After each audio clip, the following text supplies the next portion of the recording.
Bonsoir et bienvenue dans Vers le Mondial, votre rendez-vous football sur Al24 News. La route vers la Coupe du Monde ne se joue jamais seule. Pour l'Algérie, l'objectif est clair.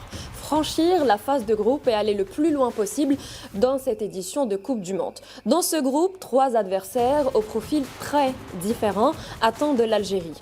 L'Argentine, championne du monde et référence du football mondial. L'Autriche, une équipe moderne qui s'impose comme un outsider très sérieux, et la Jordanie, une sélection imprévisible capable de jouer les troubles têtes. 3 équipes, 3 styles, 3 défis ce soir dans Vers le Mondial. Zoom sur ces adversaires de l'Algérie et sur les clés d'un groupe qui s'annonce aussi passionnant qu'ouvert. Et pour parler de tout ça, et comme à chaque fois, je serai accompagnée par Karim Matmour, bonsoir. Bonsoir. Et Khaled Mouchia, bonsoir. Bonsoir, Khadija. Jamal Rachdi, bonsoir. Bonsoir, Khadija. Et Mustafa Maza, bonsoir. Bonsoir tout le monde. Bonsoir tout le monde. Donc, Vers le Mondial, c'est tout de suite après le jingle.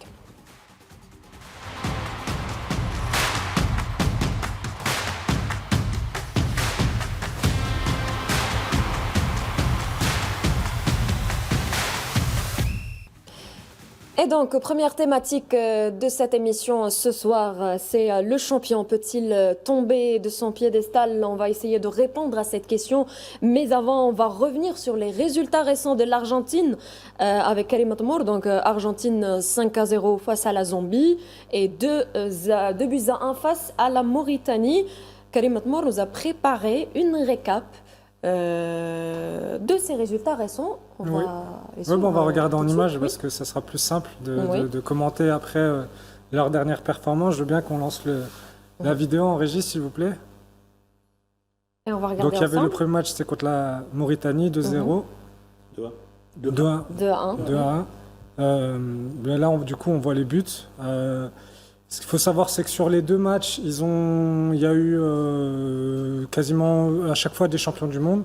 Il y a eu sur le premier match seulement 3 joueurs, je crois, qui n'étaient pas champions du monde. Mais ils ont joué à chaque fois avec quasiment leur équipe type, avec juste 1 ou 2 nouveaux joueurs. Là, on voit le premier match, et ça, c'est le deuxième match, où il y a Messi qui a joué titulaire cette fois-ci, et qui a fait un festival, tout simplement. Qui est à l'origine quasiment de tous les buts.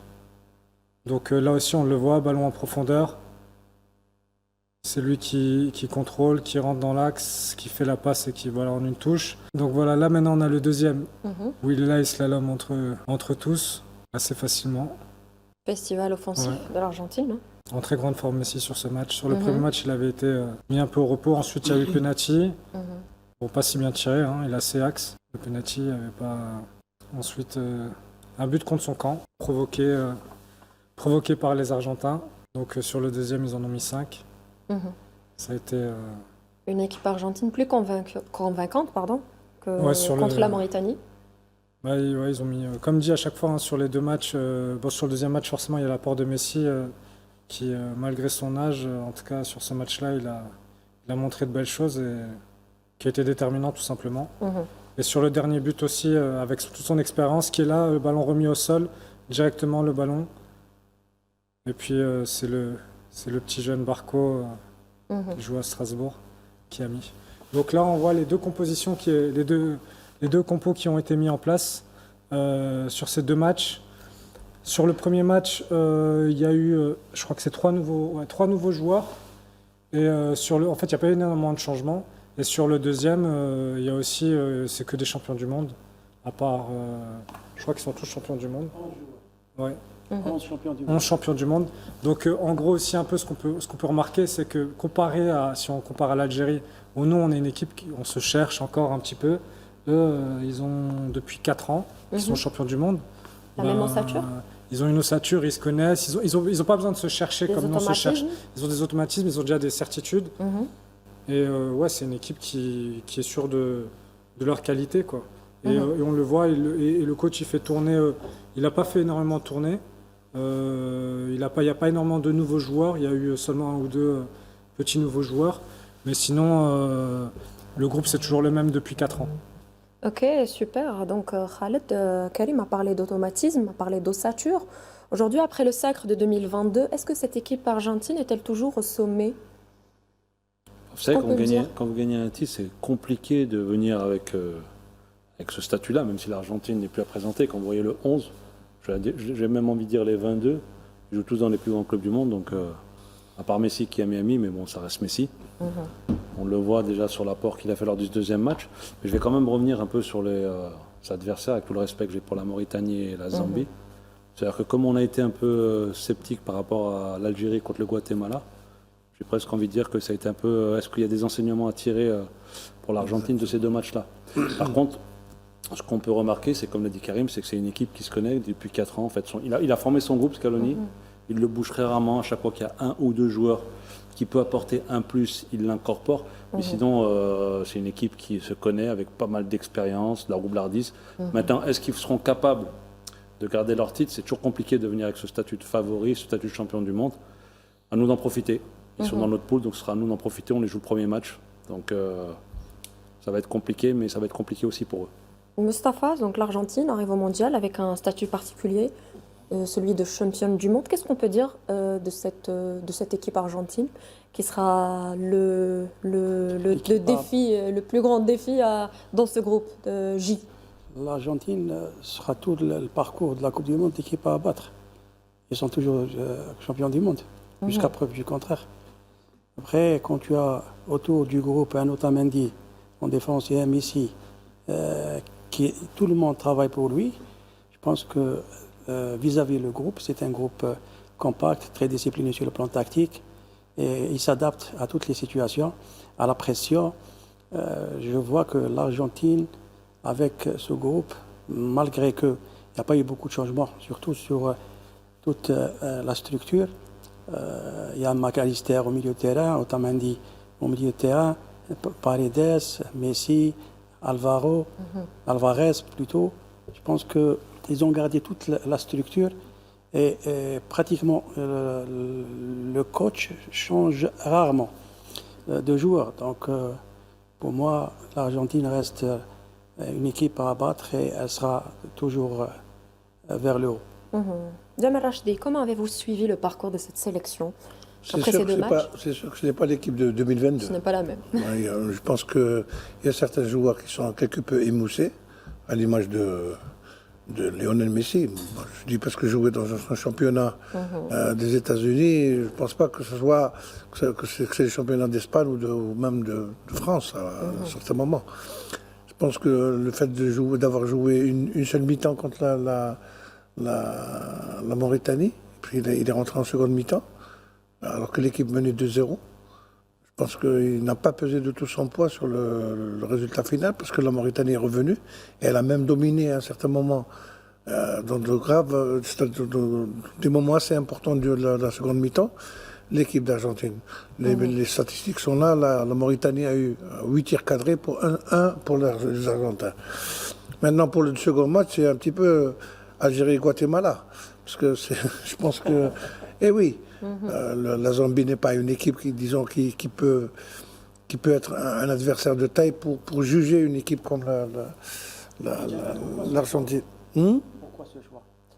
Pourquoi ce choix? Je ne sais pas, parce que je ne pense pas que l'équipe soit en mesure actuellement de jouer de grosses cylindrées. Parce que surtout qu'ils ont joué à domicile. Et d'ailleurs, Messi a joué son dernier match avec la sélection d'Argentine à domicile. Hein, lui et Otamendi. Parce qu'après la Coupe du Monde, c'est bon, je ne pense pas qu'ils vont reprendre ils vont prendre leur retraite internationale. Donc il y avait une très forte charge d'émotion au stade, selon les informations que nous avons eues. Et voilà. Le football argentin, c'est aussi les à côté. Il y a un scandale monstre où sont impliqués plusieurs membres du bureau fédéral et le président dans des diverses affaires scabreuses, de détournement d'avions, de détournement de fonds, pardon. Oui. Et c'est la fatigue. Je suis comme Messi. Voilà. Donc voilà, c'est un peu... Je sais pas. Je ne sais pas si Scaloni pourra tirer grand-chose de ces deux rencontres, honnêtement. Bon, l'efficacité y est, effectivement, contre la Zambie, 2-0, 5-0.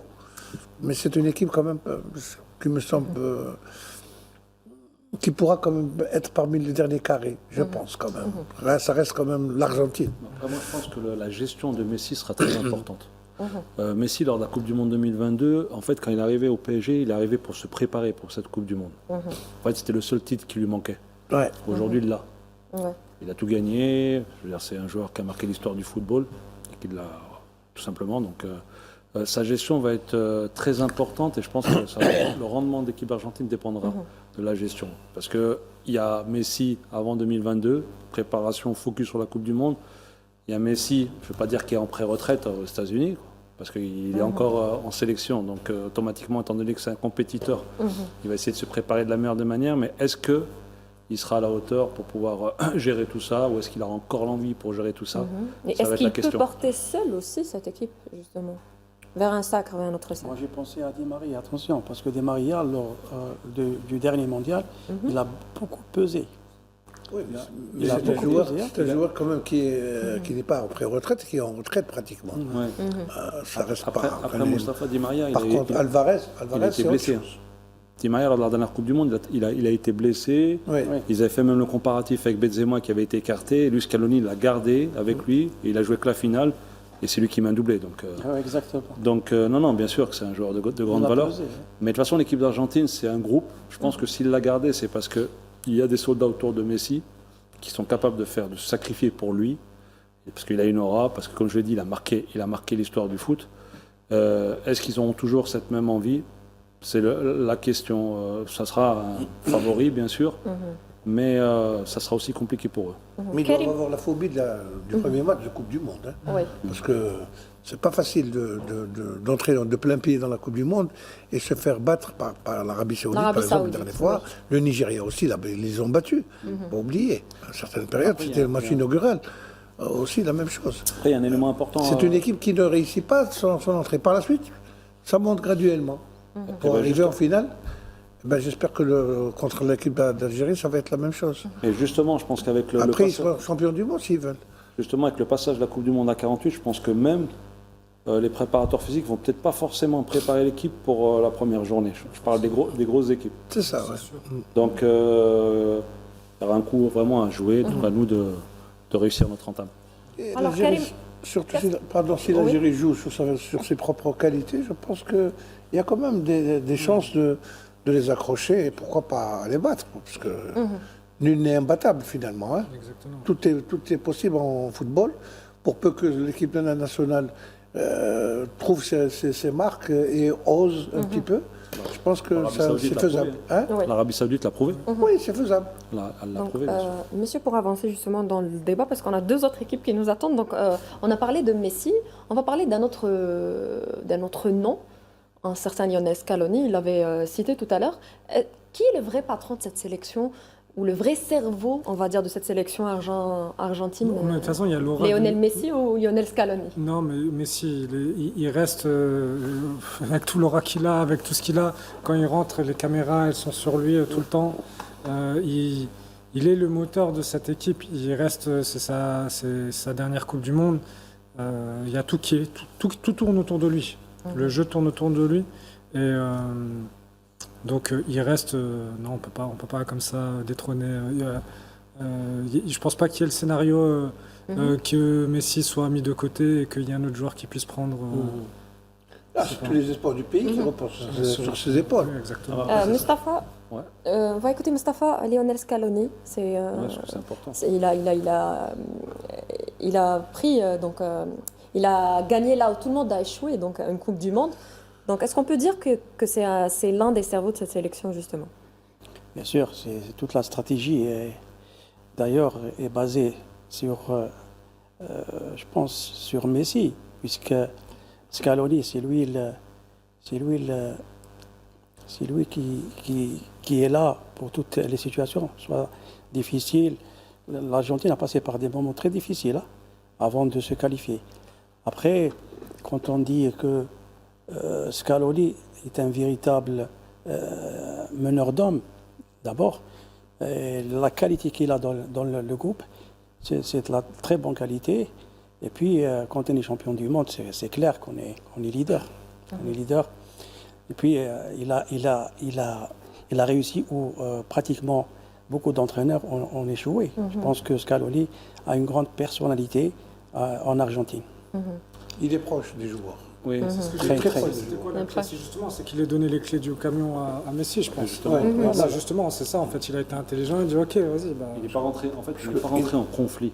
Exactement. Vous Il savez, n'est pas venu. le management est très important, surtout quand vous avez des joueurs de ce calibre-là. C'est-à-dire que, comme l'a dit Karim, il y a un aura. Exact, oui. Certains diront que c'est Messi l'entraîneur. Mais je pense qu'en bonne intelligence, Scaloni reste architecte de cette équipe d'Argentine. Parce que comme tu l'as si bien dit, il n'avait pas gagné même avant avec Messi. Ouais. Donc lui, il a réussi à créer cette relation-là, avec des rôles bien sûr prédéfinis, ça reste lui le patron, mais en toute intelligence pour que Messi puisse apporter le maximum et que surtout les joueurs fédèrent autour de Messi.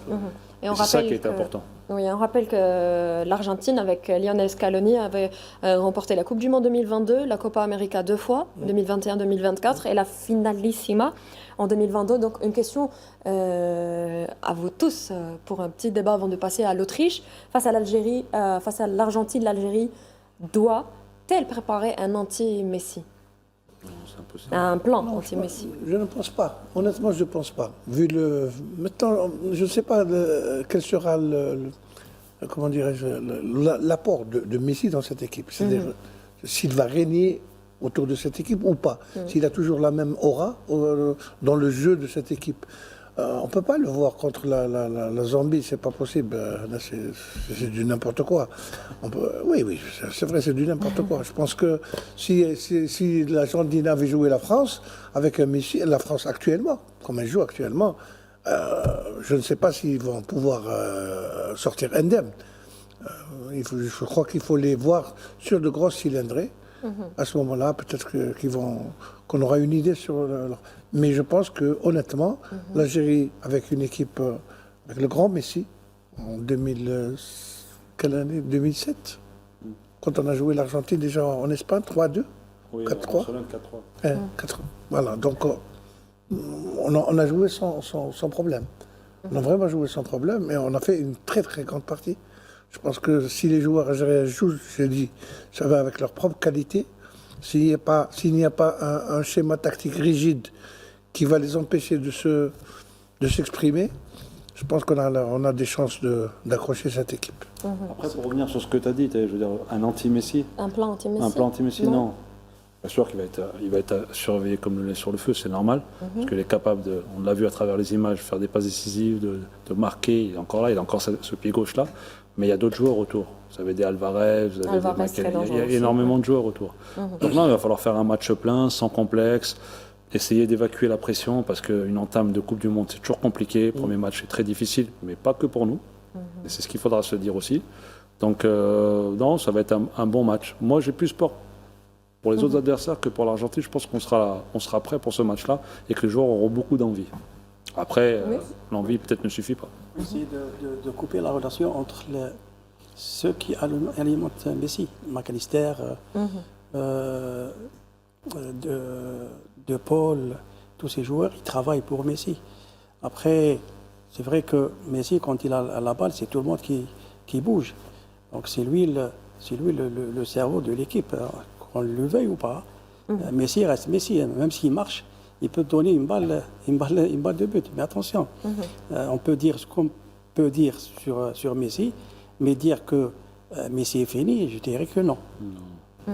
Alors, un autre adversaire, C'est valable l'autre. aussi pour Mahrez. Oui, absolument. On Alors, peut toujours donner une balle, même s'il marche à quatre Ouais. pattes.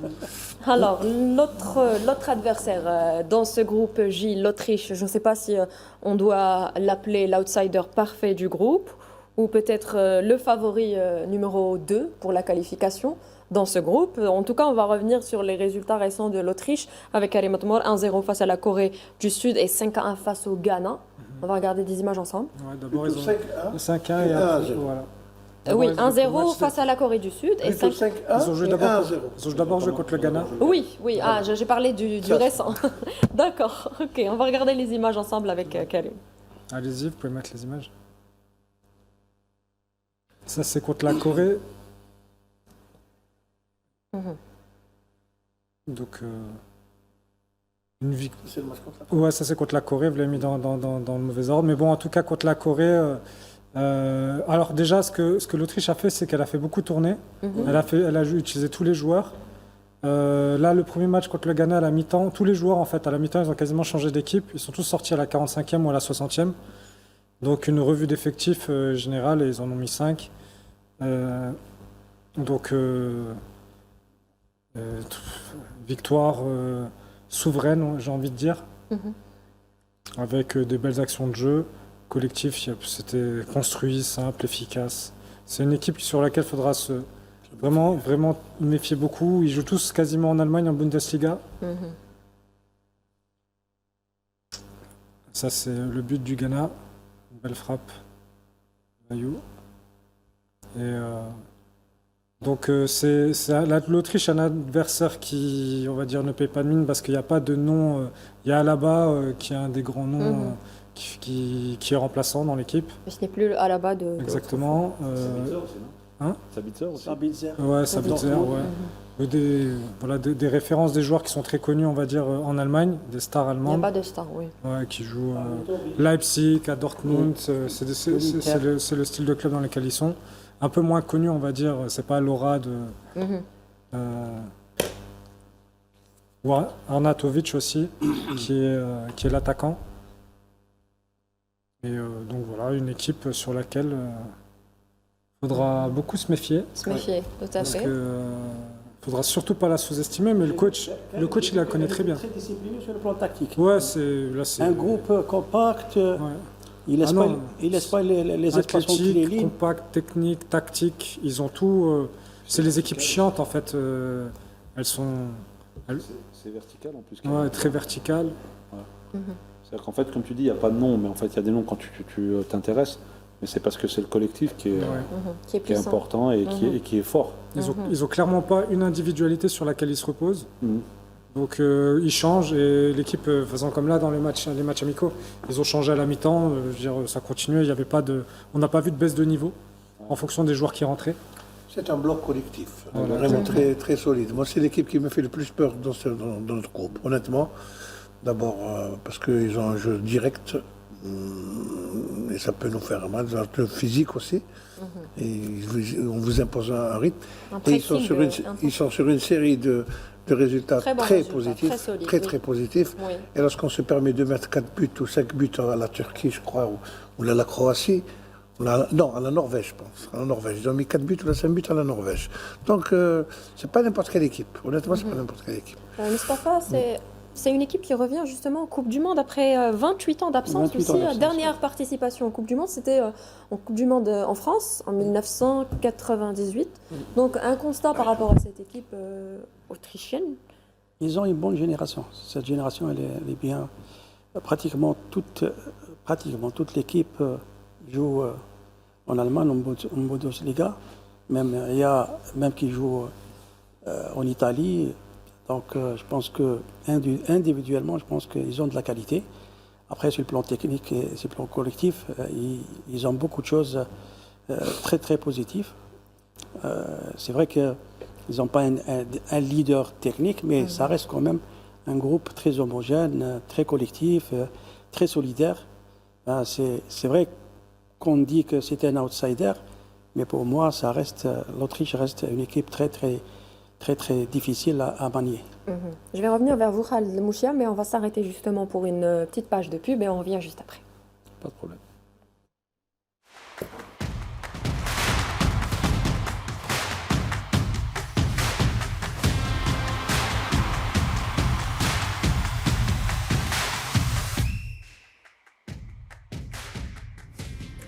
Bienvenue dans la deuxième partie de votre émission Vers le Mondial. On parlait des adversaires de l'équipe nationale d'Algérie dans le groupe J lors de la prochaine Coupe du Monde 2026. Et on parlait de l'Autriche, cette équipe moins médiatisée que l'Argentine, mais elle arrive pourtant avec des statistiques très solides. On a parlé d'une équipe moderne, organisée, capable d'imposer un pressing aussi.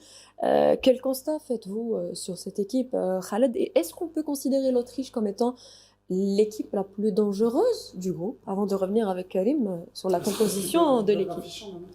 Ok, on peut l'afficher, la composition de l'équipe autrichienne. Allez-y, Khaled. La plus dangereuse, non, dangereuse. Mais tu as dit quelque chose d'important, Khadija, c'est l'équipe la moins médiatisée, j'ai Oui. l'impression.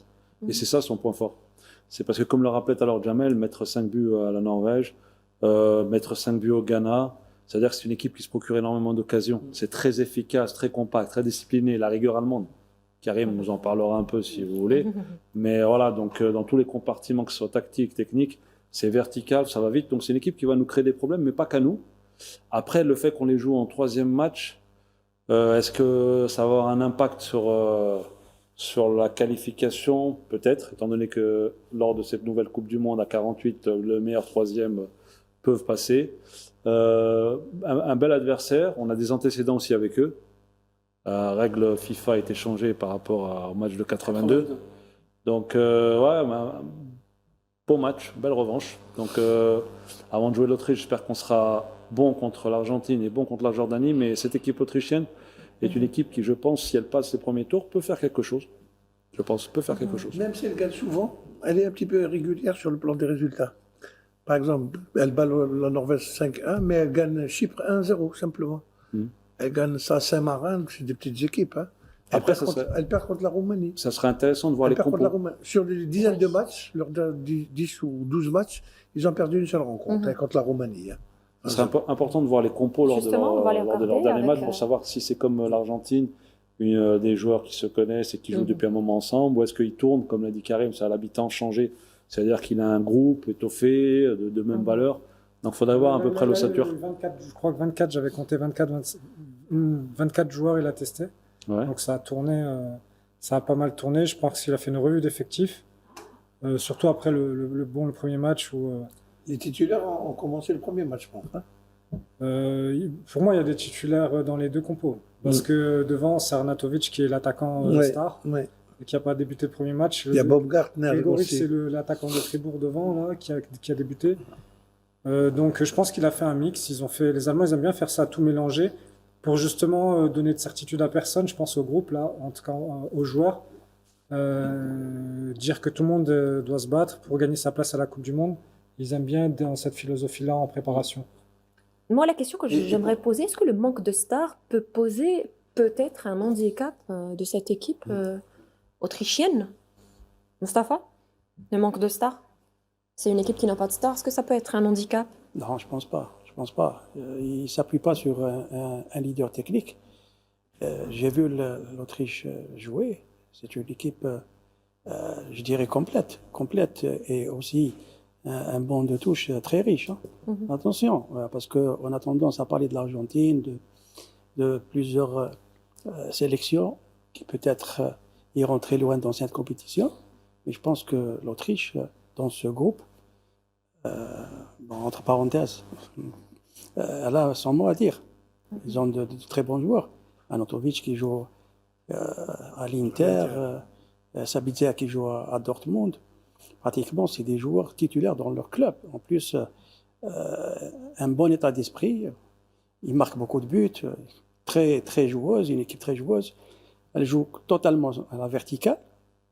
Bon, je pense que je ne vais pas classer qui sera le premier ou qui sera le dernier, mais je dirais que l'Autriche, c'est une très bonne équipe. Ce que je peux rajouter aussi sur l'Autriche, c'est que le coach, Ralf Rangnick, oui, j'allais parler de lui. Alors moi je le connais aussi à titre personnel, parce que il est devenu connu en Allemagne parce qu'il avait repris le club de Hoffenheim. En tout cas, il a été monté avec Hoffenheim, avec une équipe très jeune, à l'époque où il y avait le projet du milliardaire allemand de faire un club de Ligue des Champions.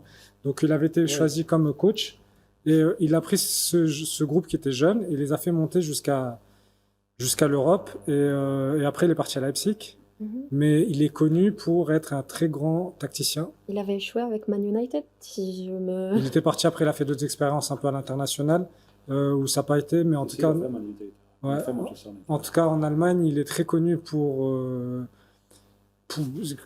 un puits de savoir tactique. Donc là-dessus aussi, il va analyser comme pas possible notre équipe et ses adversaires, et l'équipe elle sera prête tactiquement. De toute façon, ça se voit quand on voit que c'est très discipliné, c'est très organisé. Après, c'est quelqu'un qui construit, Karim. Oui. C'est un constructeur, Ouais. ça se Est-ce voit. qu'il est l'arme principale de cette équipe de l'Autriche? On peut Bah, je considérer pense, comme ça tu m'as dit tout à l'heure que ça fait combien de temps qu'ils ne sont pas qualifiés? 28 ans. 28 ans. 28 Donc, ans. il se qualifie, 98, il se oui, qualifie 28 ans. avec lui. Il nous parle de son pédigré, il prend Offenheim, il en fait un club européen. Mhm. Donc c'est quelqu'un qui est construit sur la durée. Leipzig, le projet de Leipzig de Red Bull, Ouais. Mhm. c'était construit Ah, autour c'est de lui. lui. Et on l'a aussi recherché pour que lui fasse Ouais. de... Donc il crée des clubs, il les met à un certain niveau, puis après voilà, il part. Donc ouais, l'Autriche. Moi je pense que l'Autriche c'est une équipe qui va créer des problèmes à pas mal d'équipes. Déjà dans notre groupe, ça va être des matchs difficiles, que ce soit Autriche-Argentine, Autriche-Jordanie ou Autriche-Algérie. Maintenant, après, quand on va aller rentrer en détail, on comptera sur Karim. Quand on va voir les forces et les faiblesses de cette équipe, je pense qu'on aura des opportunités aussi à faire valoir. Et pour se familiariser un petit peu avec le football maghrébin, ils ont choisi la Tunisie, le 1er juin prochain, pour avoir une idée sur l'Algérie, sur l'adversaire. Même si on n'a pas le même jeu, mais ça reste quand même un football latin, un petit peu maghrébin. Bon. Méditerranéen. En fait, ils ont beaucoup de joueurs de Et, devoir. c'est-à-dire qu'ils bénéficient d'une génération un peu particulière aussi. Hein. Une génération de joueurs qui ont fait leurs preuves au niveau des clubs, etc. C'est quand même, ça peut être quand même assez facile pour le sélectionneur national. Pour ça, ils ont beaucoup de joueurs de devoir. Quand vous voyez Leimer, je crois, derrière droit, Sabitzer, c'est des joueurs qui courent, c'est des joueurs qui sont rigoureux, c'est des joueurs, comme on l'a dit, vertical, il n'y a pas de fioriture technique, il n'y a pas de passement de jambes, c'est vraiment efficace. Donc, du football moderne, du football allemand. Tu sais, ça me fait penser un peu à quoi? C'est comme l'ailier droit de l'Uruguay qui courait partout, là. Oui. C'est ce type Ouais, de en fait, joueur, c'est en ça. fait. Et on disait quoi hier quand les Radettes? Avoir un joueur comme ça dans son équipe, c'est bien, mais contre, c'est chiant. C'est chiant. C'est fatigant, c'est énervant, il est toujours là en train de t'agresser, de t'empêcher de jouer. Et donc, c'est ce genre d'équipe-là qui va créer des problèmes. Et je ne dis pas qu'à l'Algérie, à tout le monde. À nous de trouver les solutions pour leur créer des problèmes aussi. Tout à fait. Donc, on va passer à une autre nation. Alors, ça sera... Vous avez aimé tout à l'heure le piège invisible, c'est ça? C'est le piège du groupe Mustapha, cette équipe de Jordanie, donc 2-2 face au Costa Rica et 2-2 face au Nigeria. Ce sont les résultats récents de la Jordanie, donc c'est une équipe qui arrive sans pression, mais c'est une équipe capable de créer d'énormes problèmes dans ce groupe, on va dire. Des pièges, entre parenthèses. Vous voulez pas lancer les vidéos? Bien sûr que si. Ouais. Bien sûr que si. On va regarder tout de suite les vidéos. Après, on va écouter Mustapha et on va regarder C'est les une vidéos. équipe qui a tout à gagner. Hein. Mhm. Plus, ils viennent en outsider. Mhm. C'est vrai qu'ils n'ont pas une grande pression, mais ils vont jouer le tout pour essayer d'être parmi les trois qui seront qualifiés. Je pense que c'est vrai que peut-être qu'on va les classer des outsiders, mais je pense que la Jordanie, avec cette équipe et avec ses joueurs, je pense que c'est une équipe qui va faire aussi très, très mal dans ce groupe. Mhm. On va regarder la récap des résultats de cette équipe jordanienne, les deux derniers résultats des deux matchs amicaux, avec Karim. Oui. À toi. Du coup, alors là, j'ai perdu le fil. Ça, c'est le premier match contre le Costa Rica. Costa C'est le Rica, penalty. 2 partout. Voilà, 2 partout. Donc, premier, c'était une faute voilà, avec penalty. Deuxième, c'est de mauvais dégagements du gardien qui est remis directement dans les pieds. Ils sont en noir, les Jordaniens. Et, du coup, on voit la contre-attaque directe. La Jordanie aussi, en termes d'effectifs, n'a pas fait énormément de changements non plus entre les deux matchs. Donc là, il y a un penalty aussi qui est donné assez facilement, gentiment au Costa Rica. Donc pour le 2-1, en 2 fois. Et puis sur coup de pied arrêté, ça c'est dans les arrêts de jeu à la 90e, 92e minute. Sur corner, le Costa Rica égalise. C'est qui menait 2-0. Il menait 2-0 exactement. Ouais. Ça c'est le Nigeria, premier but sur coup de pied arrêté. Une belle frappe.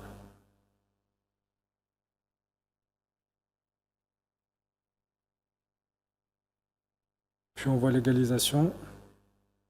Toujours en fin de match. Toujours En fin de match, ils perdent un peu d'énergie. Ils égalisent. Mhm. Ouais. Ils Ils sont égalisés. égalisent, ouais. Après, ils n'ont pas un groupe, un Ils ont effectif. leur star, Tamari, Ouais, qui joue Ouais. à Montpellier. À Rennes, à Rennes, Montpellier. Un véritable attaquant. À Rennes, Rennes. plus exactement, À à Rennes. Rennes, oui. Donc voilà, on va regarder peut-être les compositions. Il y a encore Il une y a encore une séquence, il me semble. Il En reste fait, quand même c'est pas une la- équipe qui il reste monte quand en même pas puissance, la en bonne plus. défense, hein. Mhm, Leur défense ne rassure pas, elle n'est pas très rassurante, hein, mhm. honnêtement. Et ils ont pris beaucoup de buts. Ok, Ouais. donc on va regarder ensemble la composition de l'équipe de la Jordanie lors de ces deux matchs contre le Costa Rica et le Nigeria. Ce qu'il faut noter, c'est déjà qu'ils Donc, ont fait qu'est-ce qui a changé ils ont fait deux compos différentes. Ils ont joué une fois en 4-4-2 et puis après en 3-4-3. Donc ils ont testé deux schémas différents. Et après, il y a une ossature de groupe qui est aussi assez marquée avec un 11 titulaire. Les joueurs, ils jouent tous pas dans des championnats les plus huppés. On les a connus aussi pendant la Coupe La arabe. Coupe arabe. Un avant-goût. Ouais, on en a eu un avant-goût. Voilà, une équipe, c'est un groupe. Ce qui en dégage quand on les regarde, c'est qu'on sent vraiment qu'ils sont un groupe Mhm. unis entre eux, très solidaire. C'est pas les joueurs qui ont le plus d'expérience ou qui jouent dans les plus grands clubs, mais ils se battent ensemble. Mhm. Ils font les efforts, ils se battent. Et comme dit leur star, Tamari. Mhm. Donc voilà. Donc voilà, Khaled, c'est une équipe qui s'est révélée ces dernières années sur la scène, on va dire, régionale, une montée en puissance. Mhm. Finaliste de la Coupe arabe, finaliste de la Coupe d'Asie. Mhm. Est-ce que c'est une équipe qui est en train de changer de dimension? Le fait de se qualifier en Coupe du Monde, oui. C'est-à-dire, voir la Jordanie en Coupe du Première Monde. équipe qualifiée, hein. Ouais. Qualifiée en Première Asie, équipe oui. qualifiée. Donc, bien sûr qu'elle change de dimension. Maintenant, à l'image de ces matchs amicaux, elle mène, elle se fait égaliser, donc il va y avoir peut-être un manque d'expérience Mhm. qui va peut-être leur faire défaut lors des Coupes du Monde, surtout quand il y a des matchs en jeu. Ça va être peut-être un point qui va leur poser problème. Après, quand je vois l'équipe, je m'aperçois que le coach, en fait, étant donné qu'il n'a pas de star, donc il a d'abord bien préparé son équipe sur l'assise défensive. On voit une équipe disciplinée, que ce soit en 4-4-2 Mhm. ou en 3-5-2. On voit déjà la mentalité du coach, c'est d'abord ne pas encaisser, d'être bien en place. Même lors de la Coupe arabe, hein, c'était une équipe qui était soit bloc médian, soit bloc bas, qui avait l'habitude de souffrir, qui ne paniquait pas parce qu'elle savait que ne pas avoir le ballon, ça lui posait pas de problème. Elle jouait beaucoup en transition. Lors de la Coupe arabe, il n'y avait pas Tamari. Et je pense que ça va être un élément qui va être très important pour eux parce que c'est quelqu'un qui va très vite. Ils vont beaucoup jouer sur lui. En même temps, le fait que c'est peut-être leur seule vedette devant, donc ils seront faciles à lire. Après, quand vous jouez contre ce genre d'équipe en bloc bas ou très discipliné, il va falloir être patient. Et si vous marquez les premiers, ça risque d'être compliqué pour eux. Mais oui, ce sera une équipe à suivre. Mhm. Donc, est-ce que ce type d'adversaire, Mustapha, peut créer une surprise en Coupe du Monde? Ou plus précisément, on va dire, ou au moins lors du premier match, comme ça a été le cas de l'Arabie Saoudite face à l'Argentine en 2022? Ils vont jouer sans complexe. Hein. Ils vont jouer le tout pour le tout pour essayer au moins de gagner des points. Je pense que c'est vrai comme ça, on va les classer des outsiders. Mais en Coupe du Monde, rien n'est facile, rien n'est facile. Après, c'est l'état d'esprit de chacun des joueurs et du groupe. Et aussi, j'ai senti ça dans la Coupe arabe. C'est une équipe qui se bat, c'est une équipe qui se donne à fond sur un terrain de football. Après, il y a des qualités à faire valoir, comme Tamari qui reste un attaquant voilà. Donc, je pense que c'est une équipe qui monte et qui est en train de travailler pour aller vers l'avant avec un coach vraiment qui donne de bonnes choses à son groupe. Mhm. C'est une De équipe. manière, c'est une équipe qui n'a rien à perdre, hein. Mhm. Je pense que c'est pour leur première participation à la Coupe du Monde, ils vont jouer leur va-tout. Est-ce qu'elle peut poser des problèmes à l'Algérie? Pardon? Est-ce qu'elle peut poser des problèmes? Oui, Ou quel genre de naturellement, parce qu'il problème, y a on va quand même dire? une proximité dans le jeu. Attention, dans notre jeu et dans leur jeu, il y a une proximité parce qu'il y a la touche de l'entraîneur qui a donné quand même une touche maghrébine. C'était les deux entraîneurs qui se sont succédés, c'était des Marocains de toutes les manières. Chacun a pris le relais de l'autre. Mouta, après c'est Sellami, donc ils ont donné ce cachet un peu particulier. Et c'est à ce niveau-là, parce qu'on a vu quand même que c'est une équipe qui en veut, qui est accrocheuse. On l'a vu en Coupe arabe. Maintenant, c'est un peu différent. Un Coupe du Monde, c'est pas le même niveau. C'est pas. On verra bien. Je pense que elle peut éventuellement jouer les troubles faits, elle aussi. Tout dépend, comme je dis, de la gestion des émotions. Quand vous C'est avez ça, c'est ce ça. genre d'équipe là qui, pour une première fois, joue une Coupe du Monde, Dans le titre que tu mets, le piège invisible, justement, c'est parce qu'ils sont invisibles qu'ils n'ont rien à perdre, donc peut-être qu'ils pourront faire quelque chose. Mais si, par malheur, ils encaissent et qu'ils perdent le fil, ça peut être difficile pour eux. Mais le fait qu'ils n'ont rien à perdre, moi, je serais à leur place ou je serais leur coach, je leur dirais de jouer, bien sûr, être discipliné tactiquement, bien sûr, respecter le football, mais jouer, profiter de cette Coupe du Monde-là, parce qu'ils le méritent. Premier qualifié, comme l'a dit Jamel, première qualification. Non, mais sur ses valeurs. Ouais. C'est-à-dire qu'en fait, ne pas avoir peur de continuer à jouer, quel que soit le scénario. Parce que vous savez, quand vous jouez en bloc bas et que tu défends, si tu arrives, si tu encaisses, des fois on baisse les bras. Il faut qu'ils continuent à jouer. J'ai pas envie de dire que même s'ils prennent 3-4-0, ils continuent à jouer, mais il faut qu'ils jouent. Sinon, ils risquent de traverser le tournoi et sortir rapidement.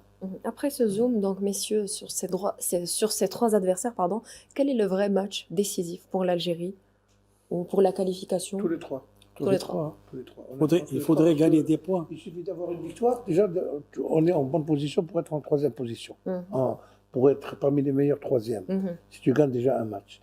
Alors, si tu accroches la Jordanie, et plutôt l'Argentine et tu bats la Jordanie, tu as déjà 4 points. Tu es déjà assuré de passer au deuxième tour. Voilà, On a le deuxième match contre la Jordanie. Hein. Oui, Ouais, c'est ça. c'est-à-dire que si on accroche l'Argentine et on bat la Jordanie, on peut dire qu'on a déjà un pied. Après, Jamel, comme dans tous les tournois, le deuxième match. Parce qu'en fait, tu as ton résultat et tu as le résultat de l'adversaire, des deux autres équipes du groupe. Donc le deuxième match sera très important parce qu'il dépend du résultat du premier. Donc non, je pense que ça reste quand même assez ouvert, même si, parce qu'il y a Messi, parce qu'il y a le champion du monde, l'Argentine, fait office de favori, normal. Mais je pense que l'Autriche, l'Algérie, si on est bien préparé, qu'on y va sans complexe, on peut créer des problèmes et ça peut être ouvert. Quel match serait le plus déterminant? Est-ce que vous êtes Pour moi, d'accord le avec lui quand il dit c'est le deuxième match? Oui, pour moi, Qu'en c'est- est-il du premier aussi? Ils sont tous, mais le deuxième, il est Il est déterminant. plus déterminant. Oui, il est déterminant. On joue contre la Jordanie. Il n'est pas décisif, Non, mais déterminant. mais déterminant. Parce que, voilà, premier match, il y a la Jordanie qui va jouer contre l'Autriche, de l'autre côté. Je dirais, tout à l'heure, on parlait de stars. Que l'Autriche n'avait pas de stars, bah, du coup, la Jordanie encore moins, parce qu'on parle de Tamari. Oui. Mais je veux dire, Tamari, Ouais, c'est pas. Nous, on le connaît, mais. par rapport à son équipe à lui. Oui, par rapport à son équipe à lui. Et, donc, non, si on arrive à accrocher l'Argentine En premier match, au premier match, et après, sur la Jordanie. combien de points faut-il viser? 4 points, dirais. c'est assuré. 4 points. Faut pas se- oui, 4 points. 3 points. Moustapha 3 points, tu es en balotage. On sera en Mais 4 points, balotage. tu es assuré C'est de pour ça que passer. j'ai dit qu'il ne faut pas perdre. Quel serait le bon scénario de ce groupe? Allez, on va Battre dire un nul l'Argentine, contre battre l'Argentine. l'Argentine, Battre l'Argentine, battre la Jordanie et battre très l'Autriche. ambitieux. Meilleur scénario. Non, bien sûr. Ok. Comme ça, tout le monde va te L'Arabie craindre. Saoudite l'a fait. Hein. Oui. Pourquoi pas nous? Non, je pense que le premier match, ne pas perdre, déjà, serait important. Peut-être c'est pour ça qu'il a joué à 3-5-3-4-3 hier, en disant ok, on a une grosse assise défensive contre l'Argentine. On va au moins pas encaisser, essayer de pas encaisser, puis si on arrive sur un contre à faire mal, Et surtout, d'abord, peut-être c'est ça le plan qu'il a. Moi, j'ai une question à poser. Le choix des Pays-Bas pour notre prochain match, Oui. il répond à quels critères? Parce que ça Ça joue. ressemble à une équipe autrichienne, c'est une équipe équipe européenne européenne. peut-être? Un peu plus coriace que. un peu C'est pas le plus- même jeu. Hein. C'est pas totalement le même jeu. Hein. Non, pas forcément, mais bon, pour lui, je pense que dans son état d'esprit, il voulait jouer une équipe Les européenne. Pays-Bas, c'est beaucoup plus technique que les joueurs, que l'équipe d'Autriche. Beaucoup plus football technique. européen. Hein? Oui. Un football européen. Enfin. Voilà, le bon scénario, c'est de ne pas perdre le premier match, parce que le premier match il est aussi déterminant. Il va donner Ah, c'est sûr, une mise en confiance. exactement. il Surtout, va donner la confiance. surtout c'est l'Argentine, tu joues le Exact. champion du monde. Si on arrive à s'accrocher accrocher l'Argentine, même avec un nul, ce serait bien. Moi, je pense que ce serait quelque chose de positif. Mais même dans les pires des scénarios, hein, il ne sera pas déterminant, Jamel. Non, il ne sera pas déterminant, mais Alors c'est que même intéressant. perdre contre l'Argentine avec cette nouvelle règle du meilleur troisième ne sera pas déterminant. Par contre, c'est vrai que comment en fait on réagira mentalement, c'est tout. Mais c'est pour ça que je suis assez, on va dire, confiant, comme tout supporter algérien. On a envie de les voir le plus loin possible. Le match d'hier était le match. Moi, j'ai dit, je le répète, si on joue Le match, avec nos propres qualités, on peut bousculer n'importe quelle équipe. Honnêtement. Parce que nous avons les joueurs pour. Il y a de la qualité technique chez les joueurs algériens. Et on l'a vu, même hier, on a vu sur certaines occasions, même si on n'a pas osé à un certain moment, mais on a vu quand même que les Uruguayens étaient bousculés à un certain moment. par les qualités techniques des joueurs. Non, mais ça a toujours été le cas. Le joueur algérien, il a besoin d'être en confiance C'est ça. et d'être dans une organisation qu'il maîtrise avec une certaine hiérarchie. Exactement. Dès que ça commence à être trouble, à être bizarre, on ne sait pas, un truc, il y a des. Ben là, on l'a perdu, mais on l'a vécu. Moi, je l'ai vécu en tant que joueur en équipe nationale aussi. Pardon? Un bon état d'esprit. Oui, mais l'état d'esprit, il vient de tout l'encadrement qui est là. C'est l'encadrement qui fait imposer un état d'esprit. Ouais. Mais ça, c'est dans n'importe quelle équipe de foot. Hein. Si chacun peut faire son truc de son côté et que jamais rien ne lui dit, eh ben, c'est le début des problèmes. Alors que s'il y a une organisation qui est bien faite et qui est bien structurée et que la moindre erreur est sanctionnée, ben, du coup, ça donne des règles strictes avec une hiérarchie. Pour moi aussi, c'est important, une hiérarchie. La hiérarchie, elle est très importante dans le football, que chacun connaisse sa place et y reste. Et donc voilà. Mais là, en tout cas, face à l'Uruguay, comme dit, c'était la base, je pense, pour pouvoir avancer vers cette Coupe du Monde. Des matchs Tout références, dépendra, en comme fait, la tout dépendra, en si fait, bien comment dit on va Jamel. entamer cette Coupe du Monde. Avec quel état d'esprit on va entamer. Parce que je me rappelle, en 2010, on a été battu par la plus faible des équipes. Contre la Slovénie, tu te rappelles même. Là, il y a un Karim. contexte aussi. Oui, C'est-à-dire que. oui, je sais. Mais on a perdu Là- contre la plus mauvaise équipe, alors qu'on aurait pu assurer déjà notre qualification avec cette Mais équipe. ça, c'est l'erreur qui a été faite. Et c'est tout ce que je viens de dire. Ouais. C'est tous les pièges dans lesquels on C'est est ça, tombé. Il n'y avait c'est plus ça. d'hierarchie, il n'y avait plus rien. On a un partait- problème d'entame, C'est peut-être. pour ça. Non, ça a non, été ça le n'a cas rien à en voir avec l'entame. 2014 Non, aussi. non, non, il y Ah avait oui. un groupe qui avait. C'est pour ça qu'on insiste sur l'état d'esprit. On connaît la mentalité de nos joueurs. Oui, mais C'est ça. l'état d'esprit ne va pas dépendre des joueurs. Voilà. Il va pas Oui, dépendre. oui, pas seulement, pas Non, seulement. là- Pas seulement des joueurs. En 2014, on avait perdu contre la Belgique, alors qu'on avait ouvert le score en premier, Oui, c'est bon, moi, j'étais pas là Ouais. pour. par exemple. Ah oui. Ouais. Alors que c'était le match le plus, je dirais pas le plus abordable, parce que la Belgique était la meilleure équipe au monde à l'époque. À hein. l'époque. J'étais classé premier, Oui. avec des joueurs exceptionnels, hein, une génération exceptionnelle. Comment on appelle avec Manchester. Ah. De Bruyne, De Bruyne, L'actuel entraîneur du Bayern, le capitaine Ouais. compagnie. Non, non, Ouais, il oui. y avait une vraie équipe. Non, il y avait Mais, une autre équipe, une équipe quand même assez solide, la Belgique. C'est vrai qu'on a raté le coche. Mais, Non, mais ça ne nous a pas empêché de se qualifier demain. globalement, on a été dominé. Globalement, on a été dominé ce jour-là. Surtout en seconde mi-temps. Mustafa, vous voulez ajouter quelque chose? Bon, après, j'ai dit que dans une compétition comme ça, il faudrait gérer aussi match par match.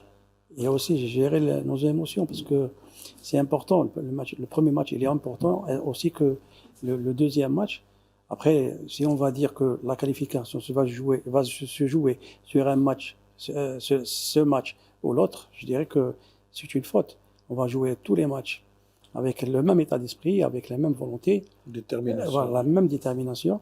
Je pense qu'on pourra au moins aller au deuxième tour. Je pense qu'il ne faut pas concentrer nos efforts sur un seul match. Un seul match. Sur Qui est adversaire- le match sur un là, adversaire précisément. Et on a de l'expérience aussi dans l'équipe.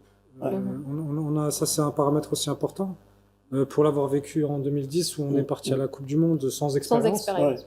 Et limite, après le premier match, on était frustrés tous les joueurs parce qu'on se dit on a trop respecté cette Coupe du Monde. On en a fait trop alors que c'est un match de foot Ouais. classique. Et comme si c'était quelque chose de. Alors qu'en fait, non. C'est une grosse déception. Oui, ça a été. On s'en est toujours pas On remis. était présents et on a ressenti ça de très très très près. Et justement, ce qui caractérise justement cette édition, c'est qu'il y aura 48 équipes et comme ça, plus de chances de passer dans la troisième place, comme il l'a dit tout à l'heure, Jamel. Et c'est un élément important justement à prendre en Bien sûr. considération. À prendre en considération, mais pas sous-estimer. C'est pas parce qu'il y a 3 qu'on va être forcément dans les 3. Mais Malheureusement, on aura les plus de expériences- chances. plus de chance. On a eu ces expériences malheureusement en Coupe d'Afrique où il y en avait 3 et on n'a même pas réussi à être dans les 3. Donc justement, il faut se servir de tout ça. Karim a dit quelque chose d'important, c'est qu'on a des joueurs d'expérience qui ont tout vécu, qui ont vécu des belles choses avec l'équipe nationale, qui ont vécu aussi des déceptions. Justement, ils vont être importants qu'ils soient sur le terrain ou en dehors du terrain, d'accompagner ce groupe-là. Après, concernant la détermination, concernant la motivation, je suis persuadé que tous les joueurs qui vont être dans les 23 seront motivés. Non seulement parce que c'est la Coupe du Monde, parce que vous jouez l'Argentine en premier match de Coupe du Monde, parce que vous jouez l'un des meilleurs joueurs de tous les temps, qui est Lionel Messi. Donc si tu n'es pas motivé ici, tu seras motivé quand? Donc concernant la détermination, la motivation, j'ai pas de souci à me faire. La gestion des émotions, faut pas oublier aussi qu'on a des joueurs de qualité, on a des joueurs qui jouent dans de grands clubs, on a des joueurs qui ont une expérience grande. Donc il va falloir mettre ça sur le terrain en espérant que tous les paramètres soient positifs pour nous. Et avec ces belles paroles, on Ce qui est arrive. positif aussi, c'est que nous allons jouer deux matchs sur le même stade, dans la même ville. De la même Kansas ville, oui. City. Et l'autre, c'est pas, on doit se déplacer, mais pas très loin. Donc, Merci beaucoup. l'ambiance qu'il y aura là-bas, ça va être la même ambiance. La même Et on ne sera pas dépaysé par de longs déplacements. Merci beaucoup, Voilà. Jamel Rachdi. Merci également à Karim Otmor d'être présent aussi, à Mustafa Maza et à Khaled Mouchek que je laisse en dernier tout le temps. Merci. Merci Khaled, merci à vous, messieurs, de m'accompagner ce soir. Merci à vous. Ça passe Mais- toujours vite. Oui, hein. 52 minutes. Merci de nous avoir suivis, mesdames et messieurs. Bonne soirée.